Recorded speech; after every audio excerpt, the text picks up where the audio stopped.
Welcome back. 1000కి పైగా వస్తువులు, 4 రకాల పన్నులు. ఏ వస్తువు ఏ స్లాబ్ లో ఉందని తెలుసుకుంటే చాలు. చాలా సింపుల్. ప్రపంచవ్యాప్తంగా 140 దేశాలు వస్తు సేవల బిల్లును అమలు చేస్తున్నాయి. గూడ్స్ సర్వీస్ ట్యాక్స్ వల్ల జూలై 1 నుంచి సామాన్యుడికి, ముఖ్యంగా మధ్యతరగతి జీవికి ఊరట లభించనుంది. ప్రస్తుతం దేశంలో చాలా రకాల సేవల మీద 15% పన్ను ఉంది. వీటిపై జూలై 1 నుంచి 5% లేదా 12% మాత్రమే వసూలు చేయనున్నారు. పేద మధ్యతరగతికి అవసరమైన వస్తు సేవలపై పన్ను తగ్గించి విలాసవంతమైన సేవలపై పన్ను పెంచడానికి కౌన్సిల్ ప్రాధాన్యత ఇచ్చింది. మనం ఏదైనా ఒక వస్తువును కొన్నా లేక మరొకరి నుంచి ఏ రూపంలోనైనా సేవ అందుకుంటే మనం కట్టే పన్ను వస్తు సేవల పన్ను. అయితే తేడా ఏమిటంటే అందులో ఇతర రకాలైన పన్నుల భారమంతా ఏకమైపోయి మనం పన్ను మీద పన్ను చెల్లించవలసిన భారాన్ని తగ్గించేస్తుంది. 5-6 రకాల పన్నులకు బదులు ఒకటే పన్ను వసూలు చేయవచ్చు. దీనివల్ల పన్నుల ఎగవేతను చాలా వరకు అరికట్టవచ్చు. పన్నుల భారం తగ్గుతుంది కాబట్టి వర్తకులు, వ్యాపారస్తులు కూడా నిజాయితీగా పన్ను చెల్లిస్తారు. పన్నుల విధానం పారదర్శకంగా ఉంటుంది. అంతేగాక పన్నుల వసూళ్లకు ప్రభుత్వం వెచ్చించే వ్యయాలు తగ్గుతాయి. ప్రభుత్వ ఖజానాపై భారం గణనీయంగా తగ్గుతుంది. కస్టమర్ తాను కొనుక్కున్న వస్తువుకి లేదా పొందిన సేవకు ఎంత పన్ను చెల్లిస్తున్నాడో కూడా తేలిగ్గా తెలుస్తుంది.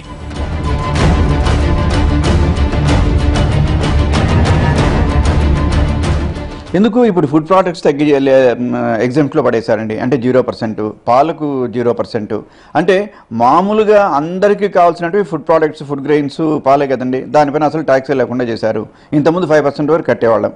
ఇంకోటి ఏంటంటే డైలీ మనం యూజ్ చేసే ఐటమ్స్, సోపు కానివ్వండి, హెయిర్ ఆయిల్, ఇట్లాంటివన్నిటికీ 5%లో పడేశారు. ఇంతకుముందు 13%, 14% కట్టేవాళ్ళము.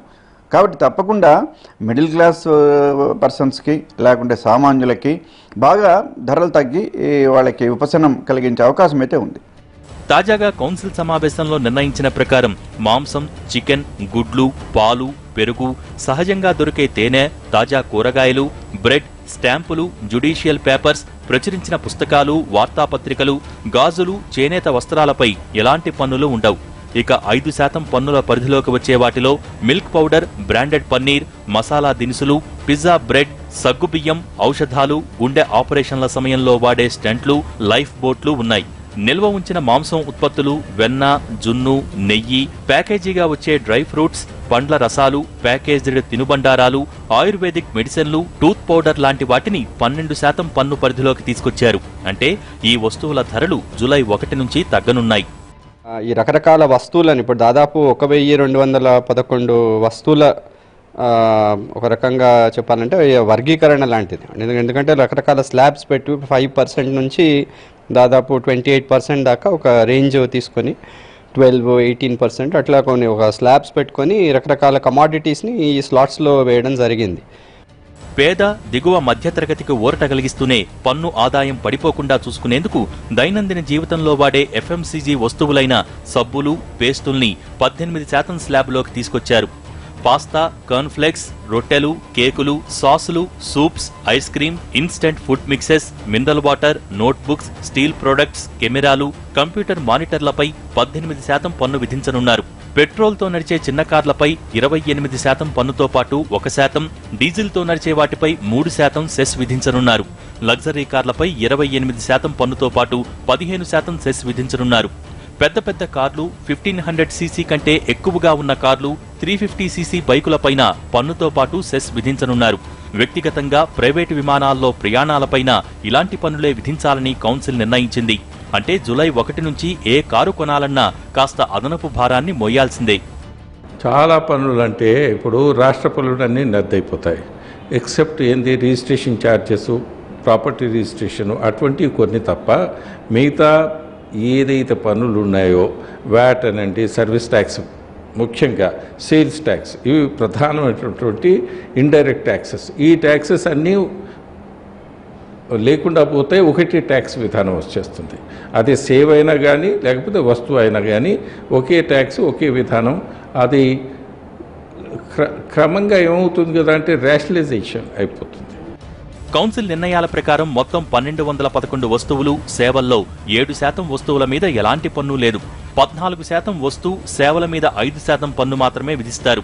17% వస్తువుల మీద 12%, 43% వస్తువుల మీద 18% కేవలం 19% వస్తువుల మీదనే 28% పన్ను, 1% కంటే తక్కువ వస్తువులు సేవలపై పన్ను ప్లస్ సెస్ విధించనున్నారు. అంటే 21% వస్తువులపై తాత్కాలిక నామమాత్రపు పన్ను వసూలు చేస్తున్న ప్రభుత్వం 60% వస్తువుల నుంచి ఆదాయం లభించేలా వ్యూహాత్మకంగా వ్యవహరించింది.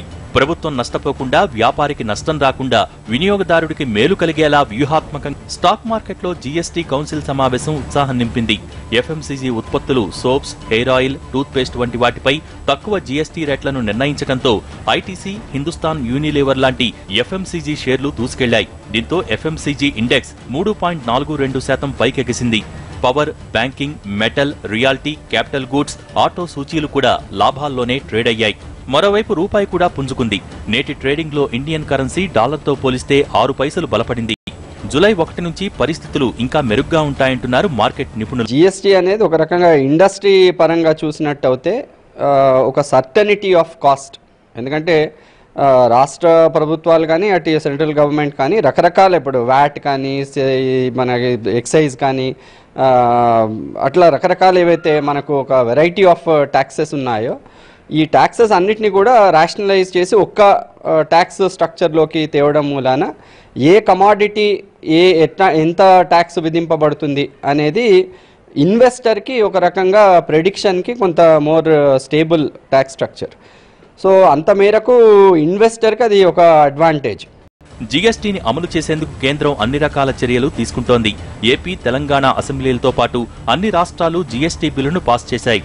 సమస్యలు, సందేహాలు తీర్చేందుకు శ్రీనగర్లో ముగిసిన సమావేశంతో కలుపుకుని ఇప్పటివరకు 14 సార్లు కౌన్సిల్ సమావేశమైంది. మరికొన్ని అంశాలపై చర్చించేందుకు జూన్ 3న సమావేశం కానుంది.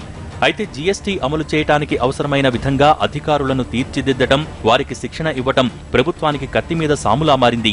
జీఎస్టీని అమలు చేయాలంటే ప్రతి చోట సాంకేతిక పరిజ్ఞానాన్ని విస్తృతంగా వినియోగించాల్సి ఉంటుంది. పెద్ద నోట్ల రద్దు తర్వాత నగదు రహిత లావాదేవీలకు అలవాటు పడుతున్న ఆర్థిక వ్యవస్థను ఇంకా వేగంతో పరుగులు పెట్టించాల్సి ఉంది.